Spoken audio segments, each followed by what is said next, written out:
Hey guys, in this video I'm going to tell you something about the sonnet and the Shakespearean sonnet in particular.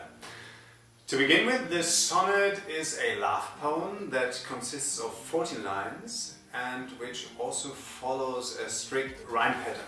It is also divided into different parts. This is what you can tell about all the sonnets, and I'm going to tell you something about the Shakespearean sonnet, something in particular. To begin with, the sonnet is a love poem consisting of 14 lines, and the sonnet also follows a strict rhyme pattern and is divided into different parts. The sonnet form originated in Italy in the 14th century, and it was the Italian poet Francesca Petrarca who had an enormous impact on the genre. In these sonnets, the speaker idealizes a woman, his object of love, his object of affection, and she is described as being perfect. And the speaker gives her beautiful character traits, only positive character traits. This is important because Shakespeare did it a bit differently, you will see. The sonnet form, however, was brought to England in the early 16th century, and by the end of the 16th century the sonnet has become the most popular form of poetry in England. So what about Shakespeare? Shakespeare's sonnets were published in 1609. There are 154 sonnets, and they can be divided into three sections. The first section, the first part, the first 127 sonnets are addressed to a young man, who's also called the fair youth. And this is quite interesting because a young man is addressed and Shakespeare was male, so the speaker is male. You can have a homosexual, bisexual reading on the sonnets. So as you can imagine, this has stirred up a lot of controversy ever since. And there are a number of theories who was behind the young man. However, and the second part is dedicated to the dark lady, in contrast to the Petrarchan lady. She is described rather pessimistic, or she's given negative character traits and not idealized as in the Petrarch sonnets.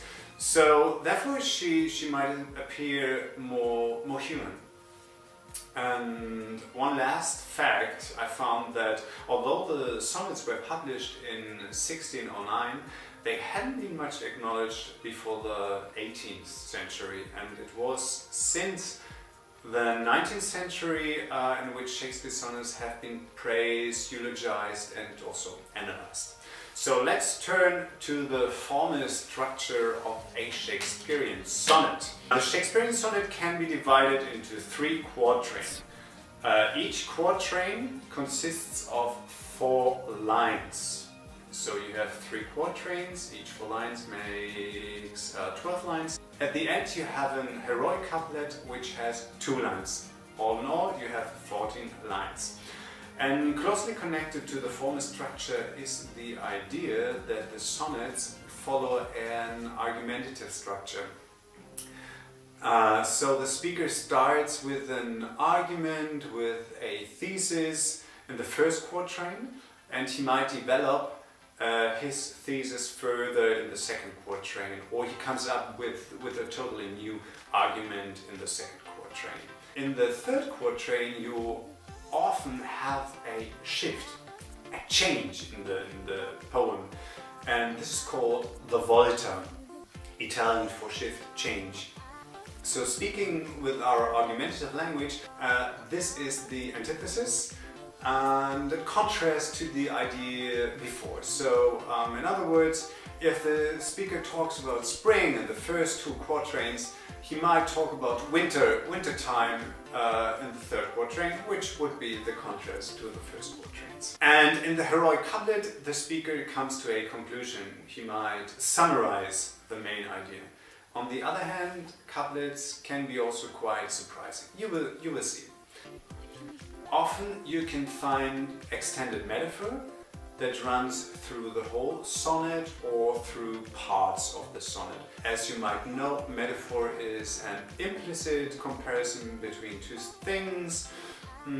So perhaps you know the song Love is an Open Door from Frozen, the movie. So love is compared to an open door, and this is referred to in the song, and compared to our sonnet, this is what you refer to in the quatrains.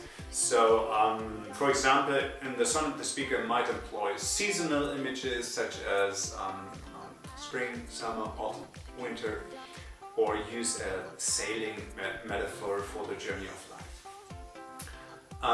Some sonnets also follow a when-then structure. So the speaker might say, when I'm in pain, I do that. When I'm in love, I do that. So keep that in mind when analyzing the structure.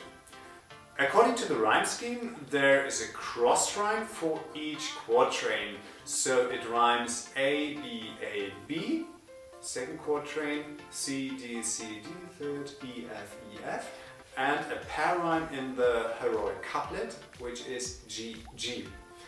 So what you also should keep in mind is that the rhymes are often in correspondence with the speaker's emotions. So whenever you detect a deviation, it is worth analyzing. Each line also follows more or less the beat of iambic pentameter, which is gudum, gudum, gudum, gudum, gudum. So you have an unstressed syllable followed by a stressed syllable. So this is the iamb, and this pattern is repeated 5 times. So you have gudum, gudum, gudum, gudum, gudum. Penta 5 iambic pentameter. Again, whenever you detect a deviation, you might refer to the speaker's emotional state. And this is actually the perfect meter to talk about love issues, because the heart also beats in iambs. And in another video I've seen the guy said that Shakespeare lines not only talk about matters of the heart, but they follow the heart's rhythm. This is, I think, a really cool image to keep in mind. So what have you learned? You can define sonnet. You know something about the background of Shakespearean sonnets. You know something about the external features, such as formal structure or argumentative structure, or internal structures, such as the rhyme scheme, or the iambic pentameter, or extended metaphor, when-then structure. Thanks for watching!